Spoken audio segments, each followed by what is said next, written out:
Om Sadashiva Samarambam Shankaracharya Madhyamam Asmadacharya Paryantam Vande Guru Paramparam Ishvaro Guratmeti Bhuti Beda Vibhagine Vyomabda Vyapta Dehaya Dakshinamurtaye Namaha Sava Vedanta Sedanta Gocharam Tamagocharam Govindam Paramanandam Satguru Pranatoshmaham Om Shanti Shanti Shanti Om Namastê.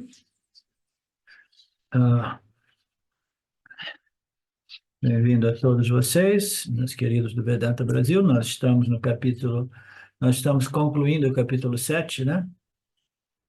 Que é o capítulo dedicado à natureza de Ishvara, né? A sua natureza Saguna e a sua natureza Nirguna, e que conclui com um aspecto, né, relativo, né, ligado a Ishvara, porque Ishvara só existe dentro do âmbito do Jiva Atma, né? A criação existe dentro do âmbito do Jiva Atma, ele é relevante para o Jiva Atma, e o Jiva Atma, uma vez ele tenha compreendido, né, que existe um Criador, ele precisa compreender a natureza desse Criador. Então, a natureza do Criador, que é um tema novo, né? Porque antes nós estávamos falando sobre outros temas, né, tipo Karma Yoga, Jnana Yoga e outros aspectos sociais, né, mais de caráter social, no capítulo 1 e até mesmo no capítulo 2 do Bhagavad Gita. E agora ele começou a falar sobre a natureza de Ishvara, e agora ele está falando sobre a atitude devocional do Jivatma em relação a Ishvara, o Criador, né? Então, nós vimos que é importante que este elemento, né, referido como devoção, que é uma emoção sublime, que, né, serve um propósito maravilhoso e importante, que é purificar o complexo corpo, mente, sentidos do devoto, né, convertendo ou transcendendo aquelas emoções meramente mundanas, fundadas nas minhas meus viés, né, em português, meus viés, os meus quereres e não quereres, né, mas simplesmente uma emoção de profunda gratidão e reverência pelo Criador e pelas escrituras reveladas pelo Criador, né? Então, nós estamos falando sobre o Bhakta, o devoto, e o modo qual o devoto ele inicia, né, como Niskama devoto, e depois Sakama devoto, aquele devoto que compreendeu que existe Deus e ele quer coisas, né, de Deus, ele quer que Deus o proteja e que o dê, né, venha prover as suas necessidades mundanas, pessoais, etc, etc. E depois ele cresce para se tornar um Niskama Bhakta, né, que é aquele que vê Deus não para uma fonte, né, para obter coisas, mas ele vê Deus porque ele compreendeu, né, que Deus, o Criador, é aquilo, o maior valor que existe, né, em termos de conhecimento. Se eu quero conhecer alguma coisa e eu ouvi dizer que existe um princípio criador, e eu compreendi que não existe criação sem um criador e que eu sou parte integrante desta criação, então o conhecimento mais valioso é conhecer a natureza deste criador. E o indivíduo começa assim, começa com esta busca dualista, eu e o Criador, até compreender que o Criador nada mais é do que a sua própria natureza intrínseca, né? Como consciência, como existência de natureza infinita, né? Então, dentro deste relacionamento, o Jivatma, ele vai purificando, crescendo, né? Compreendendo a natureza de Deus, e aí a sua emoção de devoção, de reverência, de gratidão, né, ela vai crescendo de tal modo que ela já não está interessada em coisas desse mundo, ela está interessada em simplesmente que a sua vida seja uma expressão desta gratidão, mas de qual modo? Modo eu compreendendo esse princípio criador, eu compreendi também os princípios e leis do Criador que regem, sustentam esta ordem aparente. Então, a minha devoção, ela se expressa através das minhas palavras, mas principalmente das minhas ações, que são oferendas ao campo dármico, porque o campo dármico é Ishvara, é a manifestação de Ishvara, né? Ishvara se manifesta como o princípio inteligente, o princípio energético, o princípio material e o universo físico material projetado, né? E de que modo? Nós sabemos, né, que existe uma causa inteligente, uma causa material e existe os namarupas, que é o universo manifesto, né? O ouro, por exemplo, né, nós temos o ouro e nós temos uma infinidade de ornamentos de ouro. A gente não pode dizer que os ornamentos de ouro sejam diferentes ou separados do ouro, entendeu? Fundamentalmente são todos ouro. Então, este universo, que é uma explosão, né, incompreensível para o intelecto humano, cuja a essência, a natureza essencial é a consciência de Ishvara, a consciência de Deus, a consciência de Brahman, né? Ela não pode ser separado ou diferente do que Brahman, do mesmo modo que os ornamentos de ouro não existem separados ou diferentemente do ouro, né? São simplesmente projeções de nomes, cores e formas, né? Então, o Bhakta chegando neste nível, né, mais elevado, ele simplesmente ele tem essa gratidão profunda pela oportunidade do milagre da vida, oportunidade de estar aqui, apesar dos pesares, apesar das dificuldades inerentes à experiência humana, pelo menos neste planeta. Eu só conheço esse planeta a propósito. Eu coloco nesses termos, né, porque na minha percepção, compreensão, eu acredito que devam existir seres em outras áreas do cosmos, né? Mas nós conhecemos, eu conheço somente os seres deste planeta, né? Então, a gratidão é pela oportunidade de ser, né, vivo, estar vivo, né, com um instrumento de experiência e conhecimento neste planeta Terra, né? Com a oportunidade de crescer e ser feliz, né? E ser grato, né? E estar pacificado, né? Compreendendo a real natureza de tudo e de todos, né? Essa parece ser o propósito da encarnação humana, o propósito da manifestação e o propósito desta trindade, Ishvara, Jiva, Jagata, né? E tudo isso, né, para a gente criar um contexto que nos possa lembrar da última aula, na qual o Jiva ele se torna um devoto, e o devoto ele existe em diversos níveis, né? Até que ele se torne um niskama, devoto, né?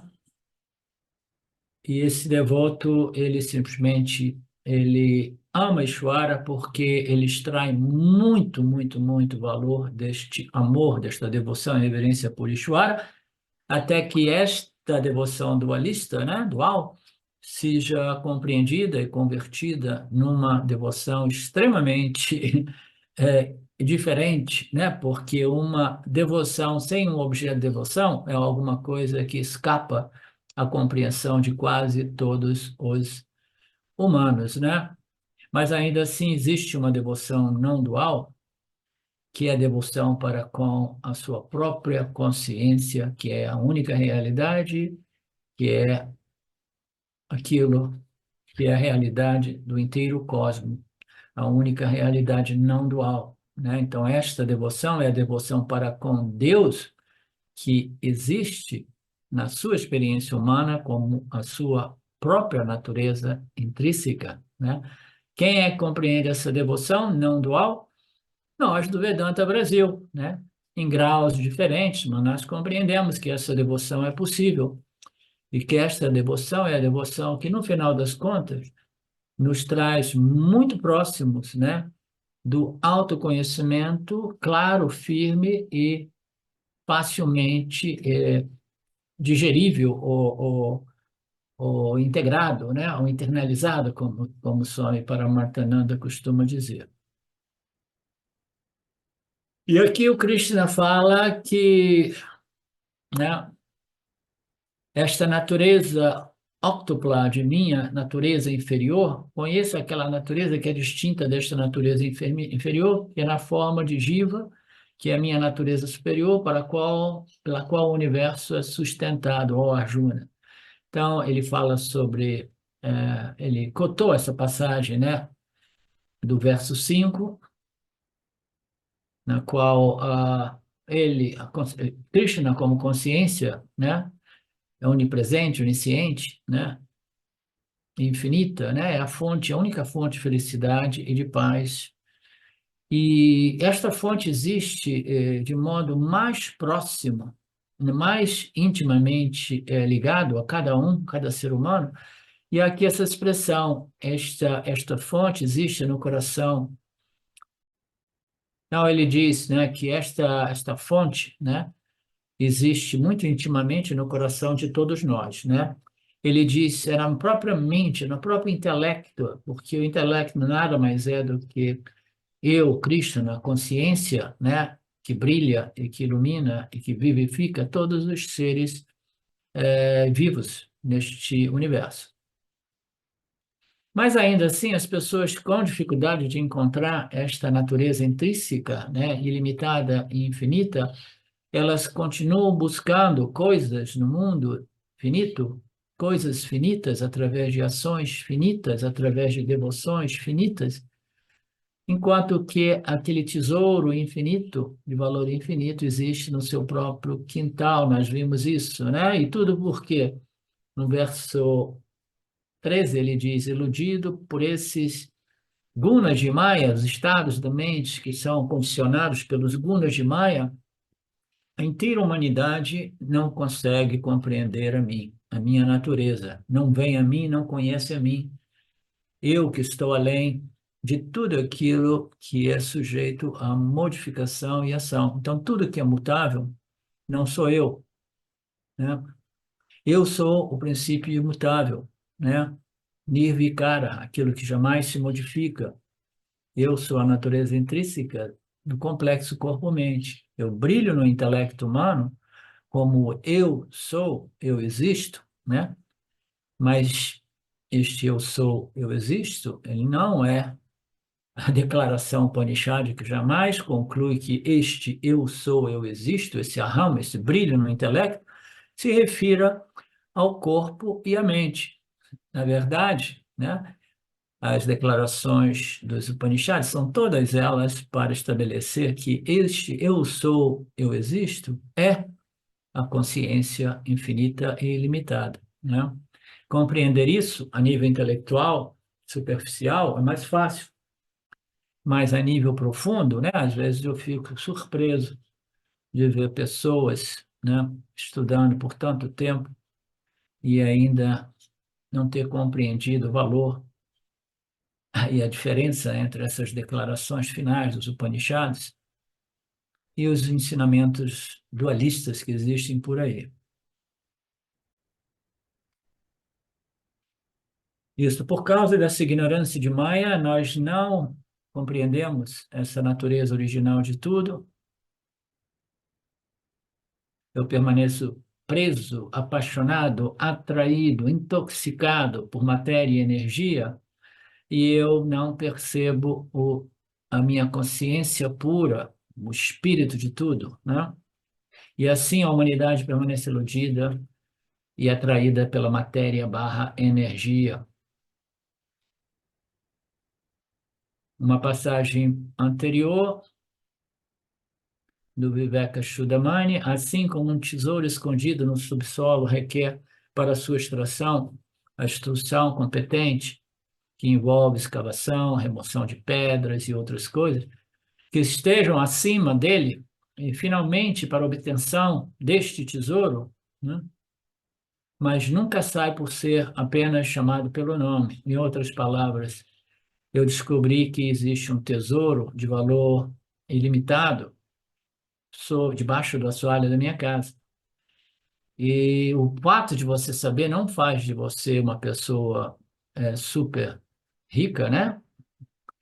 E o fato de você chamar pelo tesouro, né? Venham, venham aqui, eu sei que você está aí, saia aí de baixo. Não, também não irá extrair o tesouro, né? Então, você vai precisar de quê? De um processo no qual você irá escavar, né? Investigar. Escavar é uma palavra que denota ação. Naturalmente, você vai investigar. Isso aqui é uma analogia: escavação para obter o tesouro, removendo os obstáculos entre o assoalho da sua casa e o tesouro. É uma analogia. No caso do autoconhecimento, o processo é chamado de inquiry, investigação, né, inquirição sob a luz dos ensinamentos do Vedanta, com a ajuda de um professor competente, uma instrução competente, sob a luz das escrituras reveladas pelo próprio Krishna. Nós vamos escavar, entre aspas, nós vamos investigar, removendo todos os obstáculos entre esse meu tesouro interior, né, e eu, né, o buscador do tesouro. E quais são esses obstáculos? Noções equivocadas, né? Noções materialistas, noções vagas, confusas, né? Então, toda essa ignorância, muitas vezes mascarada de sabedoria, né, precisa ser removida, porque elas são obstáculos, né? Então, muitas das noções do yoga, elas são obstáculos sutis, que têm uma aparência de sabedoria, mas não, você tem que remover, né? Aconteceu de eu publicar uma coisa dentro do contexto de uma, de uma troca entre eu e o Alex, né? E algumas pessoas se ofenderam, né? Sem saber que elas estão presas em alguns obstáculos, porque a yoga, muito embora possa ser de grande valor, ela, na grande maioria dos casos, 99,99% dos casos, ela é utilizada ela se torna um obstáculo, porque as pessoas pensam que yoga seja um fim por si, e não um meio. A yoga pode servir para quê? Para preparar, purificar o complexo corpo-mente. Mas quase todo mundo identificado e preso com a yoga, eu não estou falando da yoga de torção, de exercício físico, não. A yoga em geral, né? Sadhanas que envolvem ações que podem ser mentais, verbais ou físicas, com o objetivo, que são ações que podem ser mentais, verbais ou físicas, que inerentemente são todas ações limitadas, na esperança de produzir um resultado ilimitado e permanente, né? Então, isto é o yoga, né? E quase todo mundo pensa que a yoga seja um meio de obtenção de um resultado ilimitado e infinito, né? Por quê? Porque as pessoas têm uma vassana monstruosa por resultados experienciais. Elas querem a experiência, elas não compreenderam o valor do conhecimento, né? Então, esses obstáculos entre você, entre nós e o nosso tesouro, não importam o quanto, como se diz, bijuteria folheada de ouro, como é que é aquela folheada de ouro, né?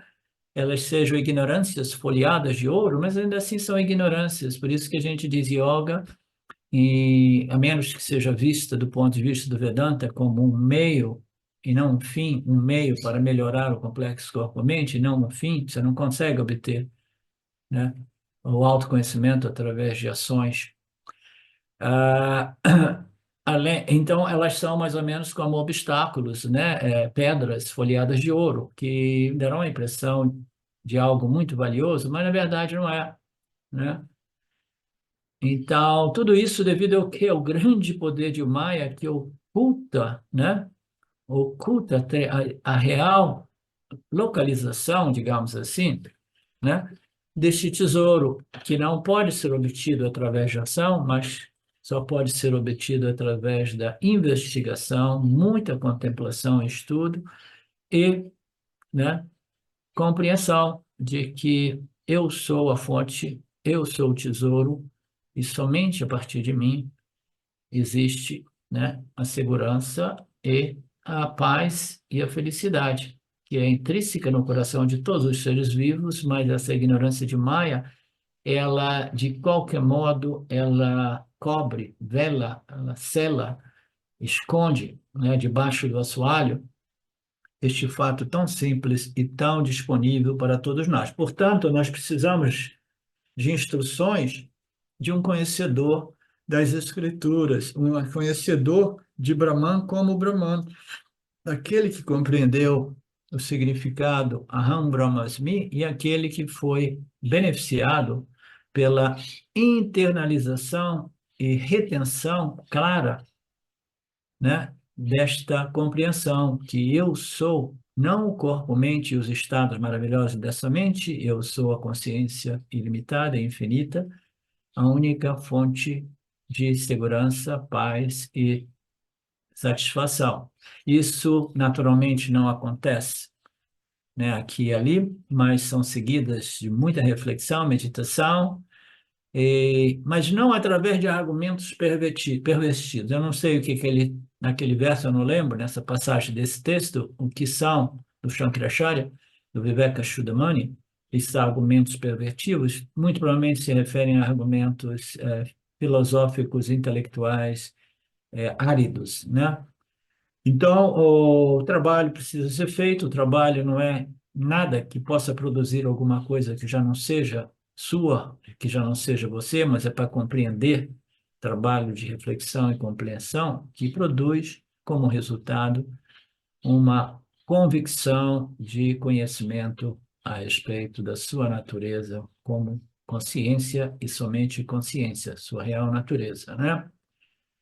Então, eu me lembrei aqui que alguém me mandou também um outro postozinho interessante, falava era o Ramana Maharishi, né? Falando, criticando assim um pouco as pessoas que vão visitar o Swami lá. É curioso que ele, às vezes, ele se refere a si na terceira pessoa. As pessoas vêm aqui visitar o Swami, né? Às vezes a gente critica essa atitude porque quase sempre ela é teatro, é falsa, né? Mas o Ramana, ele sabe tanto que não existe ninguém ali, entendeu? Existe somente a consciência, que ele se refere àquele corpo de barro, né? Dizendo assim, às vezes as pessoas vêm aqui para visitar esse Swami, né? E elas acreditam que sem nenhum tempo, né? Vem aqui num corre-corre, porque tem que voltar para o mundo do trabalho, dos negócios, e sem ter tempo, eles querem uma bênção e eles querem a realização, eles querem moksha, essas coisas assim, entendeu? E não somente isso, eles abrem uns livros aqui, leem uns trechos aqui, e eles pensam que eles sejam sábios, isso.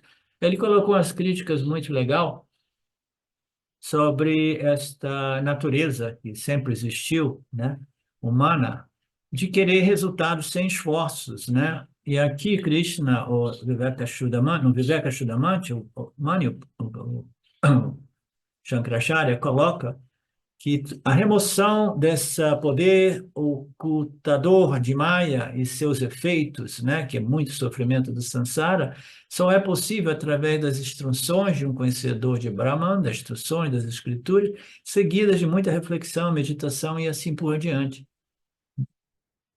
Ninguém quer saber de fazer esse trabalho, entendeu? E quando você aponta os defeitos, né, da ciência do yoga, que sugere nas entrelinhas, né, que a libertação seja um resultado de um esforço que produz uma experiência transcendental, as pessoas ainda se ofendem, né, porque a devoção das pessoas está mais voltada para a experiência e não para o conhecimento. Quem é que é devoto do conhecimento e quem é que é devoto de uma boa experiência mística espiritual? Quem? Ah, todo mundo levanta ideia, não, eu quero uma boa experiência, porque essa história de conhecimento, ele não fica preso comigo, eu esqueço. Uma experiência, ela passa também, mas pelo menos eu curti uma experiência, né? As pessoas não acreditam que o autoconhecimento, uma vez obtido, ele não passa e ele não é esquecido. Eles acham que isso é viagem dos rishis, viagem dos professores de Vedanta, entendeu? que isso tudo seja somente uma filosofia. Eu estou insistindo nisso porque eu sei que dentro de quase cada um de vocês existe essa dúvida, tá? Com raras exceções. De vez em quando elas vêm à tona, como aconteceu numa troca hoje naquele grupo ali do Vedanta, né? A falta de confiança nas escrituras e nos gurus que expõem os Upanishads vem à tona, né? E a pessoa, ela se sente ofendida se o professor apresenta as limitações da yoga e das pessoas que expõem as escrituras do yoga, né? Não importa o quanto a pessoa seja famosa, mas são gigantes espirituais. Quantos gigantes espirituais existem por aí? Gigantes espirituais não são pessoas que são seguidas por 10, 15, 30, 100, 300 mil. Tem um guru aí que ele tem milhões ou centenas de milhões de devotos em toda a parte do mundo. E é pura superficialidade, é pura bobagem, é pura ignorância mascarada. Então, o número de pessoas, a fama do cara não faz dele um gigante espiritual ou um grande mestre espiritual, né? Na verdade, os grandes mestres espirituais, né, como a Bevananda, o Tapovan, eles tinham simplesmente um grupo de 4, 5 discípulos, entendeu? Porque os grandes gurus, eles expõem os ensinamentos dos Upanishads em sua integridade, sem compromisso, e isso não tem apelo para as grandes multidões, né? Mas o poder de Maya é incrível.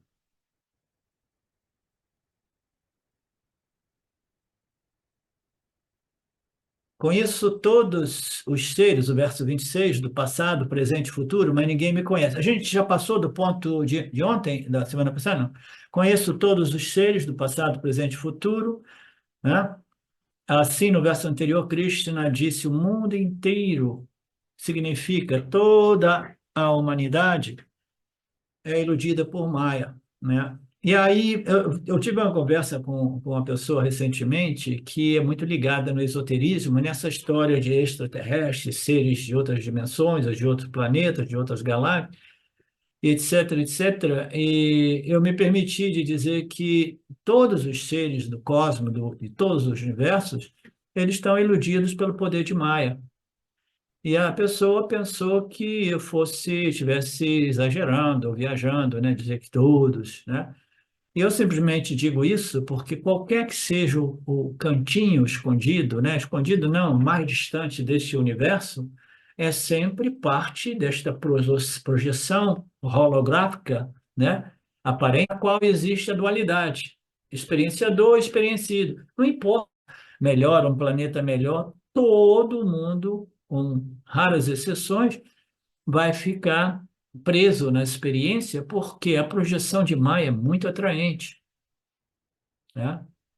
A gente vê uma infinidade de objetos de experiência desde criancinhas e a gente fica iludido pensando que é por aí mesmo, né? É através do consumo de objetos de experiências que eu vou encontrar satisfação e felicidade. Então, toda a humanidade deste planeta, de todo o universo manifesto, é iludida por Maya. Por isso, Maya é chamado de Mohini, o poder ilusório, o poder enganador. Então, naturalmente, surge a pergunta: se Maya está iludindo vocês, então não irá iludir Ishwara também, né? Porque, afinal, Ishwara está intimamente associado a Maya. Então, nós paramos aqui na aula passada, que é um tema muito bacana. Nós sabemos que os Jivatmas são muito facilmente vítimas ou iludidos, né? Enganados por poder de Maya, que projeta dualidade naquilo que é somente a própria consciência do experienciador, né? E a gente fica preso nesse reflexo, nessas projeções que ocorrem no âmbito da consciência do observador, e a gente permanece correndo atrás para ver, evitar, obter coisas que são miragens, né? Os meras reflexos ou projeções, né? E eu pergunto assim, Ishwara, será que Ishwara também está vítima deste truque de Maya, né? Deste poder enganoso, desse poder ilusório de Maya? Será que Ishvara também está? Então, a resposta, naturalmente, é que Ishvara ele não é sujeito ao poder ilusório de Maya, e como você já sabe, Ishvara é um ser vivo, autoconsciente, ele é consciente da sua natureza Paraprakriti, Nirguna, ele é consciente da natureza Aparaprakriti do cosmo, que é a natureza saguna, colorida pelos gunas de Maya, e ele é consciente também da sua natureza como criador aparente, que é Nirguna Brahman, colorido pelos gunas, se tornando Saguna Brahman, aquele, né, colorido por determinados atributos, né, auspiciosos e celestiais, de muito conhecimento, de muito desenvolvimento espiritual, essas entidades que são representadas pelas divindades, que são adoradas, que são utilizadas como objetos de devoção, né? Então, o Ishvara, ele tem consciência de tudo, por quê? Porque ele não tem o problema de Rajoguna produzindo desejos positivos e negativos em sua mente, e ele não tem o problema de Tamoguna, produzindo embotamento, apatia, ignorância em sua mente. Ele é um ser vivo, autoconsciente, consciente de si, em sua real natureza, consciente da natureza do Jiva, consciente da natureza do Jagata, e ainda assim ele não é movido por karma. Por que Ishvara não é movido por karma? Você precisa de ter rajas e tamas operando no seu complexo corpo-mente para ser enganado e acreditar que esta projeção aparente é real e que esse mundo dos objetos servem ao propósito de me completar. Ishvara não tem tamoguna e rajoguna produzindo ragas e dveshas, é simplesmente sattvaguna em sua pureza quase que absoluta, né?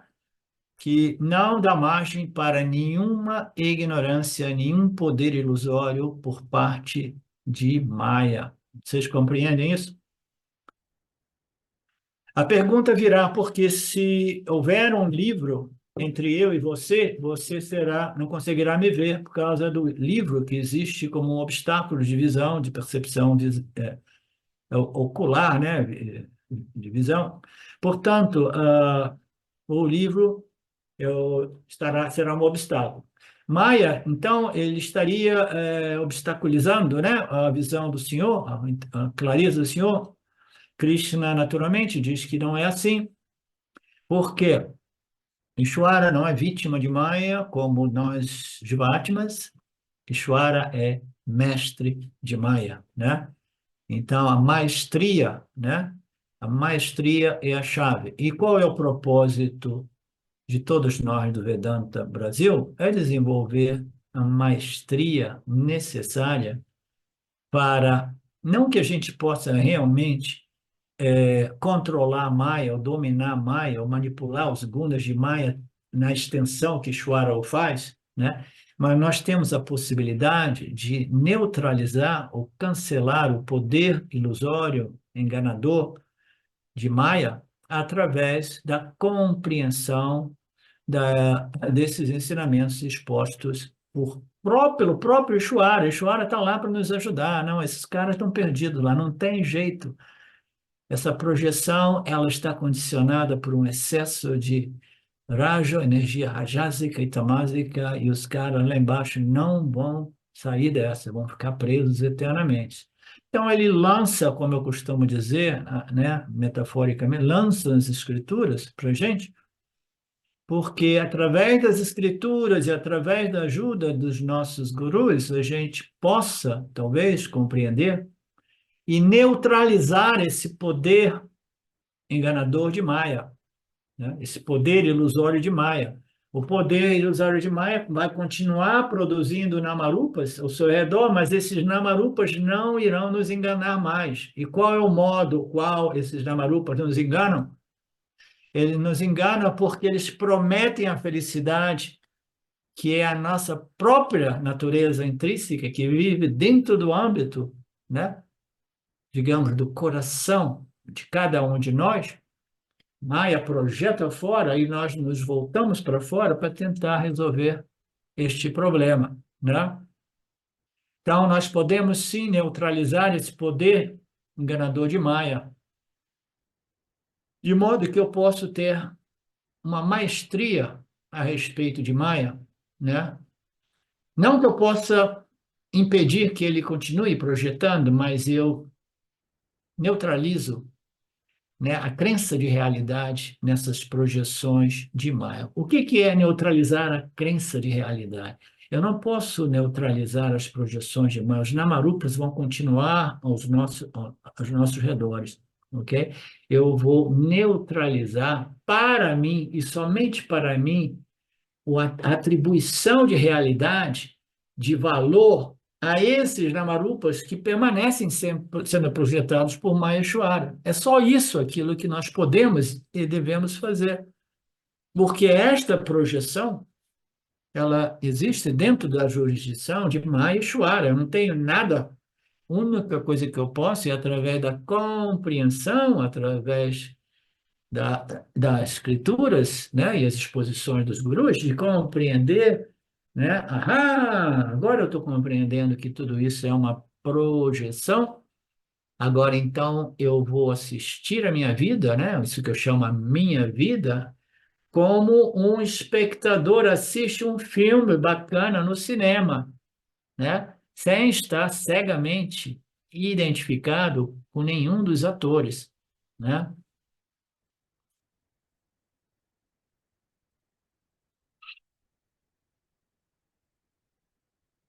Então, o senhor me dá um exemplo aqui do que seja realmente a maestria. Ele dá um exemplo usando um, um- um contexto político, mas sem, né, sem falar muito. E, às vezes ele dá umas pouco, né, as suas noções políticas. O Dayananda era muito mais político. O Dayananda era muito político, mas o Shimai, ele não se expõe nesse ângulo, né?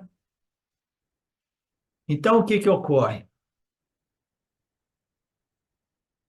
E ele fala que o pai estava levando a criança à escola, a criança viu um policial levando, né, levando uma pessoa, né, pelo braço, botou uma algema e estava levando essa pessoa, né?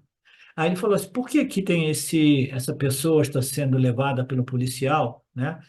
O policial está segurando, né? Muito provavelmente naquela época na Índia você tinha que ter um bastão e segurava na mão mesmo. Então vamos levar, você vai para a cadeia agora. Mas por que que essa pessoa está arrastando a outra sozinha assim para a cadeia? Ah, não, é porque ele é um policial, aquele ali é o ladrão. Aí uma vez a criança viu assim 5 policiais levando uma pessoa para a prisão e falou assim: Olha, pai, e ali, por que que ali tem 5 policiais levando aquela pessoa para a prisão? Ele falou assim: Ah, é porque este ladrão, né, é um ladrão muito maior, muito mais importante, muito mais perigoso, né? Então, existem ladrões e ladrões. Quanto maior o ladrão, mais força policial você precisa, né? Aí, numa outra oportunidade, a criança estava indo para a escola e a criança viu, né, o,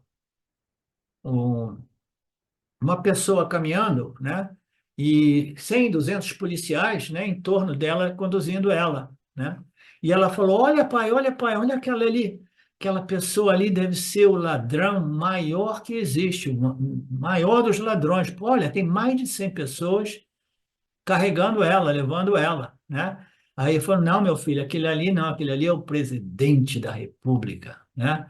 Ele é simplesmente, ele não disse, ele é o ladrão maior, mas, né? Ele é disfarçado como protetor da liberdade humana, mas ele simplesmente falou que não, ele é o mestre da polícia. Os outros que eram carregados pelos policiais não eram mestres da polícia, eles eram, né, submetidos ao poder da polícia, mas aqui não, o presidente, ele submete a polícia, né, porque ele é o mestre da polícia, né? Então, o Swami apresenta este exemplo de vez em quando, né, para nos dar uma dimensão do que seja a maestria, né? A maestria, você já não é vítima ou escravo de alguns princípios, de alguns fatores, de algumas forças, como as vasanas adármicas, né? Vinculantes, né? Vinculativas, mas você se torna um mestre delas, né?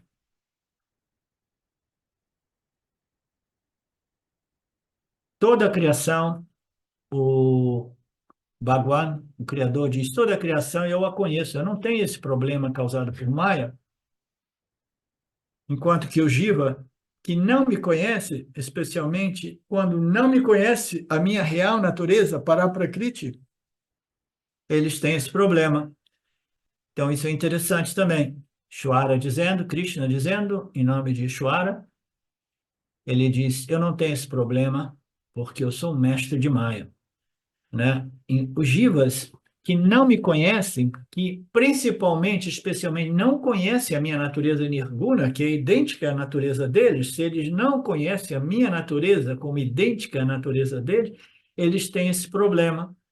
A menos que eles conheçam a minha natureza como idêntica à natureza deles, eles vão estar sofrendo em graus diferentes, né, a ilusão do poder de Maya.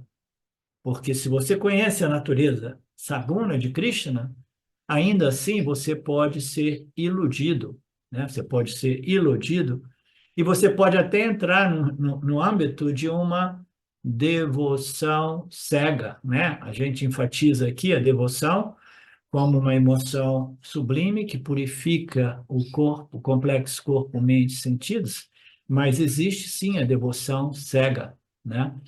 Então, o que é uma devoção cega? É uma devoção que ela existe acima da lógica e da razão, tá? Então, se a minha devoção, ela simplesmente, ela é muito mais, é muito superior ou mais valiosa do que a razão, a lógica e a razão, então eu estou no âmbito de uma devoção cega, né? Mas aqui ele diz, não, aqueles que compreendem a minha real natureza, né, nirguna, eles não sofrem, os jivas que compreendem, né, a minha real natureza nirguna como idêntica à natureza dele, sofrem do problema da ignorância. Mas os demais jivas sofrerão, sim, a problemática humana do samsara. O verso 27 continua a explicar isso. Ó Arjuna, devido à ilusão da dualidade causada pelo desejo e medo, desejo e aversão, aqui colocado como ódio, né? Eu desejo aquilo que eu amo e eu não quero aquilo que eu não amo ou venho a odiar. Todos os seres se iludem no próprio momento do nascimento. Então, aqui, esse é um verso curioso, porque ele fala que no momento do nascimento, todos os jivas humanos, eles já nascem, né, vítimas deste poder ilusório de Maya, né? Ele acorda assim, ele dá aquele choro profundo, né? A criancinha, o bebezinho no momento do nascimento, né? Com raríssimas exceções, vocês lembram, né, daquela exceção que ocorreu lá perto de Mumbai, né, no hospital lá, a criancinha nasceu, os pais estavam ali, tiraram a criancinha do ventre da mãe e aí deram um tapinha para ela chorar. Em vez de ela chorar, ela começou, olhou um pouquinho assim, começou: oh, não, não de novo, não de novo, não de novo. Eu sei que essa é uma piadinha velha, eu já contei 100 vezes, mas ela é muito legal e muito relevante, né? Eu vou parar, se ninguém der um sorriso, ó, o Alexandre deu um sorrisinho, pelo menos. Eu vou parar de ilustrar as aulas com este exemplo, né? Porque, não, a criança nasce, ela começa a chorar porque ela queria ficar lá dentro, não queria vir aqui para fora, né? E imediatamente ela se ilude, né? Se ilude com a dualidade. Antes não existia dualidade, existia eu, né? Dentro do âmbito não dual, né? Do útero materno, e agora existe eu e os objetos fora de mim. Antes eu existia dentro do âmbito da minha totalidade, que era o útero materno, o ventre materno. Então, a ilusão começa do nascimento, né? Então, vamos ver por que o Krishna Guru apresenta essa ilusão como iniciada já no momento do nascimento. Quando ela nasce, ela perde o quê? A segurança que existia no útero materno. O Jiva perdeu o Deus infinito que reside em si mesmo, a paz infinita que está dentro de si mesmo, a segurança infinita que está dentro de si mesmo. Ela perdeu quando? Ele perdeu quando? A criancinha perdeu aquela paz, aquela segurança, aquela tranquilidade não dual dentro do útero materno no momento do nascimento. Desde o momento do nascimento, portanto, Cristo diz: todos os seres se iludem no momento do nascimento, eles perdem aquele senso, aquele sentimento de unidade, de proteção, de segurança, né? Na hora do nascimento. Todo vivo é afetado por esta ignorância, né? Como eu gosto de dizer, as vássanas que nos trazem, então, são vássanas dominadas pela ignorância espiritual. A gente nasce na dualidade, né? A nossa mente consciente está ainda não desenvolvida, a sensação que tem é dualidade, e a dualidade é algo muito, muito, muito, muito inferior à não dualidade que eu estava experimentando no ventre da minha mãe, né? E como não sei que a paz e a felicidade estão dentro de mim, a criancinha pensaria, eu começarei a buscar a satisfação, a segurança e a paz neste mundo aí fora, né? Começa a vida de extroversão do bebezinho do Vedanta Brasil, né? O bebezinho começa a procurar felicidade e segurança nos brinquedinhos, né? Felicidade nos brinquedos. E conforme ela vai crescendo, ela vai querer motocicleta. Assim começa a vida de extroversão.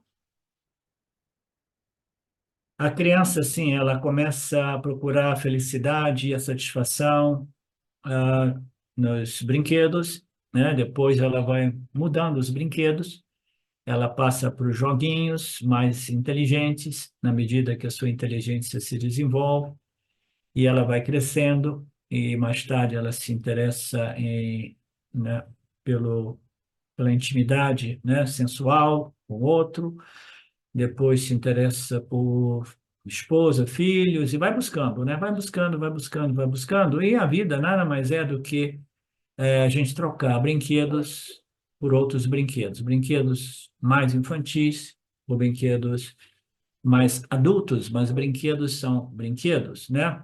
Ela jamais se faz a pergunta: será que eu vou encontrar felicidade permanente em algum brinquedo? Né? Ela não se faz essa pergunta. Quando ela é criancinha, ela não se faz. Ela simplesmente joga esse brinquedo para lá e fala: quero outro, quero mais. E quando ela é adulta, será que ela faz? Raramente ela faz. Raramente ela faz, né? Ela pode ter 90 anos, 94 anos, 100 anos, ainda assim, ela está buscando um brinquedo que possa oferecer uma satisfação permanente, né? Ou resultados ilimitados, né? Sem defeitos, né? Ela não tem tempo para autoindagação e não tem a capacidade mental contemplativa para fazer uma indagação devidamente, né? Todo mundo está iludido por esse poder de Ishvara, poder de Maya, que produz desejos e aversões. O mundo permanece dividido em dois: os objetos que me dão felicidades e os objetos que me dão tristeza. Esta é a ilusão. O mundo dos objetos, eles realmente, intrinsecamente, possuem a felicidade que eu estou buscando, mas não todos. Uma parte deles produzem a felicidade, e a outra parte deles produz a infelicidade. Então, tudo que eu tenho que fazer é atrair os objetos que me produzem felicidade e evitar os objetos que produzem a tristeza, né? Como se isso fosse possível, e como se os objetos possuíssem intrinsecamente, realmente, a alegria e a tristeza. O indivíduo não compreende que é ele que está projetando a alegria e a tristeza nos objetos de experiência. Não é assim, Mariné? Eu estou vendo você balançar a cabeça, então a ficha tem caído sempre mais, né?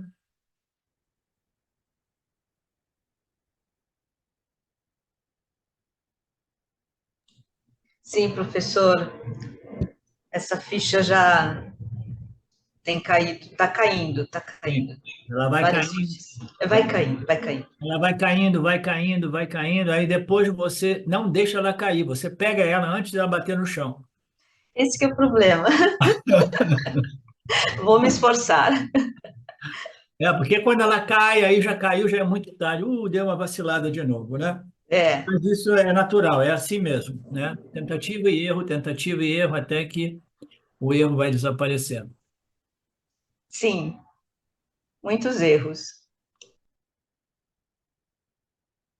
Tudo isso por causa desse poder ilusório de Maia, que produz isso.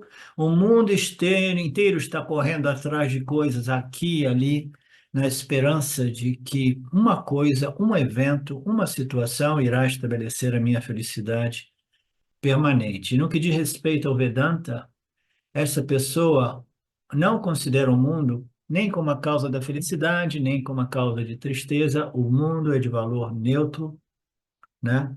A causa da felicidade é o quê? A minha ignorância é a causa da infelicidade, e a causa da felicidade é o meu conhecimento a respeito da realidade aparente desta projeção de Maya e Ishwara. Eu não conhecendo Ishwara, Maya e o fato de que este mundo é mítya mundo, é uma mera projeção aparente, eu vou ficar iludido por essas configurações, por esses namarupas, e eu vou correr atrás de coisas que produzem felicidades e correr para evitar coisas que produzem a tristeza, né? Nesse corre-corre para ver e evitar, eu vou comprometer a saúde mental, física, psicológica, intelectual do complexo corpo-mente, até que a confusão seja generalizada e a incapacidade de discriminar nem mesmo o que é o Dharma e o que é o Adharma.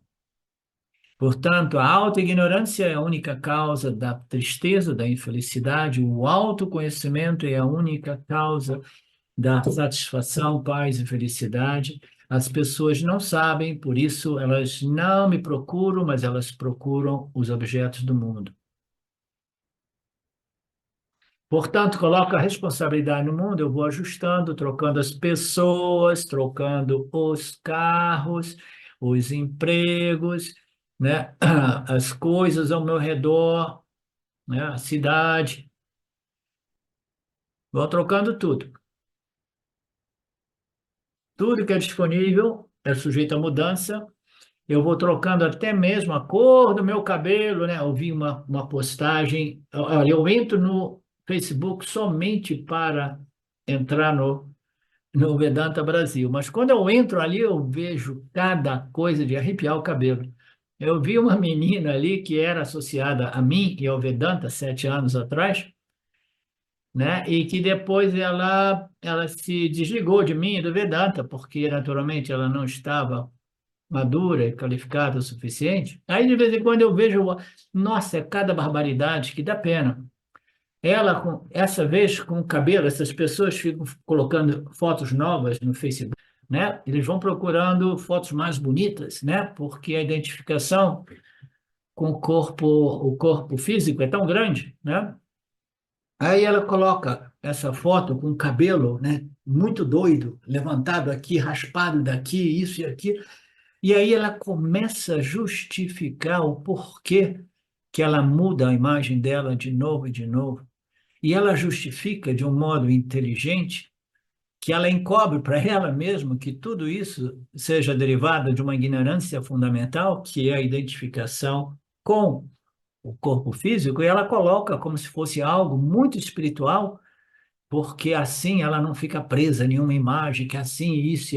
Mas uma coisa de arrepiar o cabelo, assim, quando a ignorância é muito forte, o meu cabelo arrepia imediatamente, eu fico bem mais alto, né? Mas este é o destino da humanidade. Existem algumas pessoas abençoadas de alguma forma. Quem são elas? São os estudantes do Vedanta Brasil, mas até entre eles, alguns deles, de vez em quando, me fazem arrepiar o cabelo também. Verso 28, nós iniciamos em 10 minutinhos. Om Purnamada Purnamidam Purnamudachyate Purnasya Purnamadaya Purnameva Vashishate. Om Shanti Shanti Shanti Om. Namastê. Olá, queria trazer aqui para vocês o quanto eu tenho me beneficiado dos ensinamentos do Vedanta. Esses ensinamentos do Vedanta, eles mudaram a minha vida, o meu estilo de vida, né? A partir de uma compreensão sobre Jagata, o mundo, sobre essa pura inteligência, Ishvara, sobre o Jiva, né? A mente, o funcionamento, sobre a aplicação do Karma Yoga diariamente na vida, o quanto isso beneficia a purificação da mente, né? Para poder daí acessar aquilo que é mais valioso. Aliás, eu diria sem valor estimável, inestimável, né? Uma riqueza profunda, que é a compreensão sobre os ensinamentos de Satya, a consciência, a existência ilimitada que sou. Bom, eu sou uma aluna de Vedanta, desse grupo Vedanta Brasil,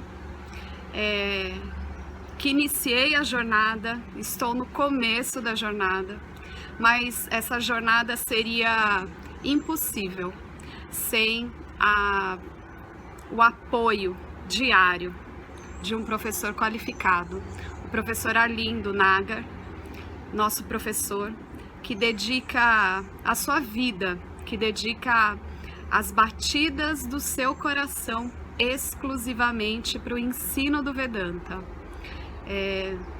Ele gosta de usar a frase o coração que se doa recebe. Então ele é esse coração que doa.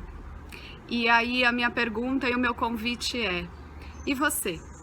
Tem se beneficiado também dos ensinamentos, da compreensão, da clareza desses ensinamentos que são trazidos para nós? Sim? Se sim, o coração que doa recebe. Então o convite é: se você se beneficia, você pode também fazer uma doação. Essa doação, ela é necessária, apropriada, para a manutenção, né, desse ensinamento vivo diariamente para nós. E é um convite para que a gente possa nutrir esse grupo com o dar e o receber. E se você se beneficia, tenho certeza, qualquer valor mensal é suficiente.